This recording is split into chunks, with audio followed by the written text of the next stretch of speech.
ada Lintang Sabananda, ada Anissa Halim Ramadhani, ada Nabila Verita Silki, dan ada Nur Alisa. Kami dari kelompok 3 izin mempresentasikan dengan tema akhlak terhadap orang tua yang berjudul pentingnya akhlak mulia dalam kehidupan sebagai penghormatan kepada orang tua. Tanpa berlama-lama, langsung saja masuk ke dalam materi yang pertama. Ini akan dijelaskan oleh saya mengenai pengertian akhlak mulia dalam kehidupan sehari-hari. Oke, mengenai pengertian ini, kata akhlak ini berasal dari bahasa Arab, teman-teman, yang artinya itu jamak dari hukum yang menurut bahasa berarti budi pekerti, perangkai, tingkah laku, dan tabiat. Nah, pengertian akhlak kepada orang tua itu adalah jiwa manusia yang menimbulkan perbuatan baik karena kebiasaan tanpa pemikiran dan pertimbangan, sehingga menjadi kepribadian yang kuat di dalam jiwa seseorang untuk selalu berbuat baik kepada orang yang telah mengasuhnya, mulai dari dalam kandungan maupun setelah dewasa.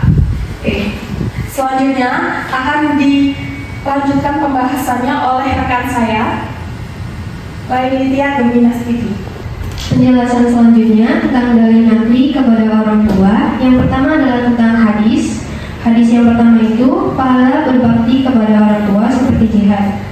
Ja'a rajulun ila nabiyyin fastanahu fil jihadati faqala ayyu walidaka qala na'am qala kafihima fajahid. Artinya, ada seseorang yang mendatangi Nabi SAW. Ia ingin meminta izin untuk berjihad. Nabi SAW lantas bertanya, apakah kedua orang tuamu masih hidup? Lalu ia menjawab, iya masih. Nabi SAW pun bersabda, berjihadlah dengan berbakti kepada keduanya. Hadis riwayat Muslim. Hadis di atas menjelaskan bahwa jihad kepada orang tua adalah bentuk pengabdian yang mulia dan istimewa, di mana seorang anak bersungguh-sungguh dalam menunjukkan kebaikan dan kasih sayang kepada kedua orang tua dengan melaksanakan jihad kepada orang tua. Seseorang anak tidak hanya menunjukkan bakti yang nyata, tapi juga berpeluang meraih keridhaan Allah dan keberhasilan dalam hidup. Yang kedua adalah ridho Allah bergantung pada ridho orang tua. Ridho Allahi fi ridho walidain, wa sahatullahi sahatil walidain. Artinya, ridho Allah Subhanahu wa Ta'ala bergantung dari ridho kedua orang tuanya, dan kemurkaan Allah Subhanahu wa Ta'ala bergantung dari kemurkaan orang tua. Hadis riwayat Tirmizi, Ibnu Hibban, dan Hakim. Hadis di atas menjelaskan bahwa keridhaan Allah Subhanahu wa Ta'ala bergantung pada keridhaan orang tua. Oleh karena itu, seorang anak wajib berbakti dengan menaati perintah mereka selama tidak melanggar syariat Islam dan menghindari perbuatan yang menyakiti hati mereka. Penjelasan yang kedua tentang dalil nakli terhadap Al-Quran akan dijelaskan oleh rekan saya, Olivia Januarsti. Selanjutnya di sini saya akan menjelaskan tentang dalil nakli kepada orang tua menurut Al-Quran. Terdapat pada Quran surat Al-Luqman ayat 14 yang berbunyi, A'udzu billahi minasyaitonir rajim. Bismillahirrahmanirrahim. Wa wassaynal insana biwalidayhi hamalatuhu ummuhu wahanan ala wahnin wa fisaluhu fi amaini anishkur li wa liwalidayk ilayyal masir. Yang artinya, dan kami perintahkan kepada manusia berbuat baik kepada dua orang ibu bapaknya. Ibunya telah mengandungnya dalam keadaan lemah yang bertambah-tambah dan menyapitnya dalam 2 tahun. Bersyukurlah kepadaku dan kepada dua orang ibu bapakmu. Hanya kepadamulah kembalimu.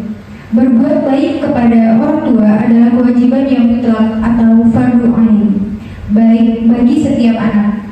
Hal ini menunjukkan pentingnya bakti kepada orang tua yang disandingkan dengan penyembahan kepada Allah dan larangan syirik. Anak wajib menaati perintah orang tua selama tidak menyimpang dari ajaran Islam, tidak menyia-nyiakan keberadaan mereka, selalu mendoakan dan terus berbuat kebaikan kepada mereka. Untuk pembahasan selanjutnya akan dibahas oleh rekan saya, Lintang Sabananda, kepadanya dipersilakan. Untuk materi selanjutnya yaitu dalil akli iman kepada orang tua. Yang pertama yaitu dari Imam Al-Ghazali. Dalam kitabnya Ihya Ulumuddin, Al-Ghazali menyatakan bahwa menghormati dan berbuat baik kepada orang tua adalah bagian dari akhlak mulia yang harus dijaga oleh setiap muslim. Orang tua adalah perantara keberadaan anak di dunia, sehingga berbakti kepada mereka adalah bentuk syukur kepada Allah. Ia juga menekankan pentingnya kesabaran, kasih sayang, dan ketaatan kepada orang tua selama tidak bertentangan dengan syariat. Yang kedua yaitu Ibnu Miskawai. Dalam bukunya Tahdhib al-Akhlaq, Ibnu Miskawai menekankan bahwa akhlak yang baik mencakup kewajiban terhadap orang tua.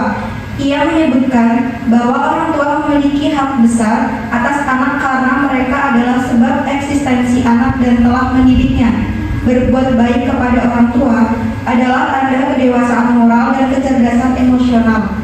Yang ketiga yaitu dari Syekh Abdul Qadir Al-Jailani. Dalam karya-karyanya, Abdul Qadir Al-Jailani menekankan pentingnya menghormati orang tua sebagai salah satu bentuk ibadah.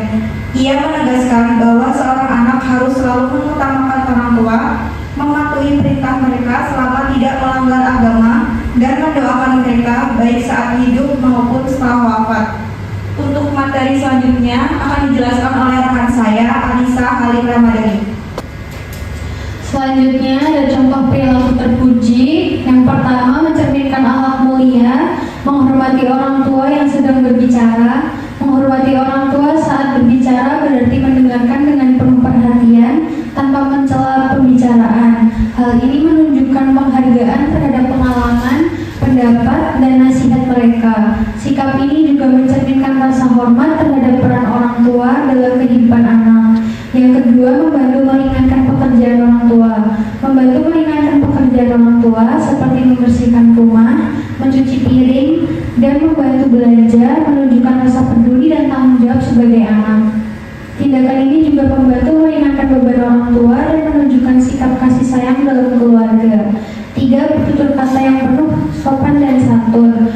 Berbicara dengan bahasa yang lembut, santun, dan tidak kasar kepada orang tua menunjukkan rasa hormat dan cinta. Cara bertutur kata yang baik juga mencerminkan adab yang ada diajarkan dalam agama dan budaya, serta menjaga hubungan yang harmonis dalam keluarga.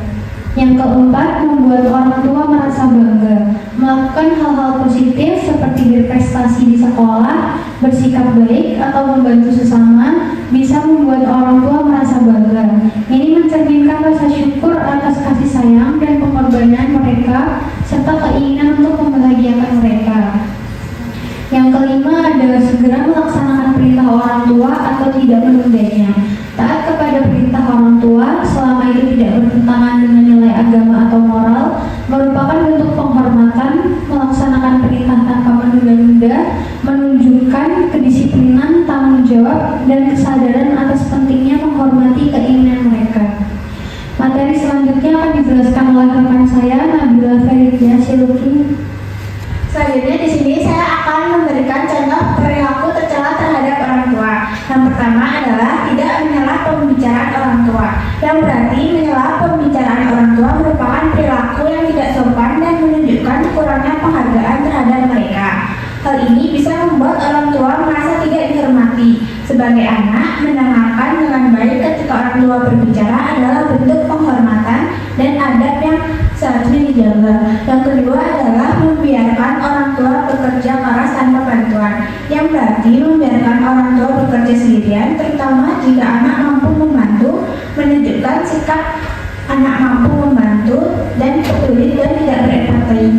Orang tua yang sudah lanjut usia atau memiliki banyak tanggung jawab akan merasa terbebani jika anak tidak mau ikut serta meringankan tugas mereka. Yang ketiga adalah bertutur kata kasar atau tidak sopan kepada orang tua. Artinya, menggunakan kata-kata kasar atau berbicara dengan nada tinggi kepada orang tua adalah perilaku yang sangat tidak beradab. Perilaku ini bisa melukai hati orang tua dan mencerminkan kurang rasa hormat dan kasih sayang kepada mereka. Dalam banyak ajaran agama dan budaya, hal ini dianggap sebagai dosa atau tindakan yang tidak bermoral. Yang keempat adalah membuat orang tua merasa kecewa atau malu.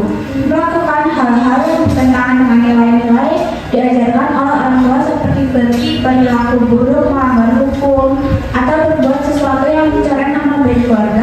dapat membuat orang tua merasa kecewa atau malu.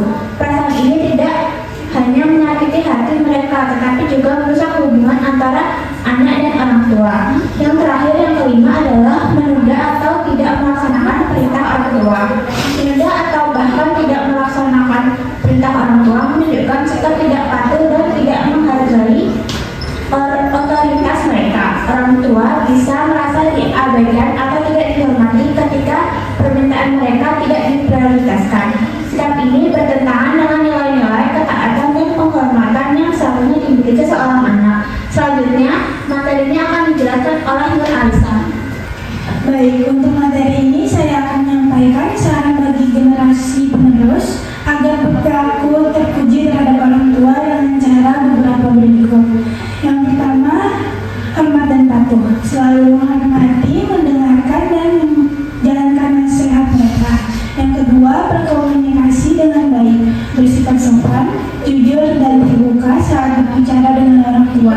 Yang ketiga, membantu orang tua, ringankan beban mereka dengan membantu pekerjaan rumah atau kebutuhan sehari-hari. Yang keempat, tunjukkan rasa syukur, hargai segala pengorbanan mereka melalui ucapan, doa, dan sikap penuh kasih. Yang kelima, berperilaku baik, jangan jaga sikap dan tindakan agar tidak menyakiti atau mengecewakan orang tua. Terima kasih. Baik, terima kasih atas perhatiannya. Sudah memasuki penghujung dari presentasi pada sesi ini, presentasi dari kelompok 3, dan ini merupakan hasil referensi yang telah kami ambil dari beberapa sumber untuk dimasukkan ke dalam presentasi yang kami presentasikan pada sesi ini.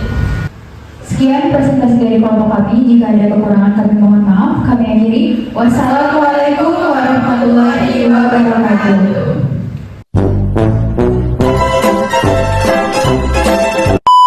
Assalamualaikum warahmatullahi wabarakatuh. Izin memperkenalkan diri, saya Siti Triadiani bersama rekan-rekan saya.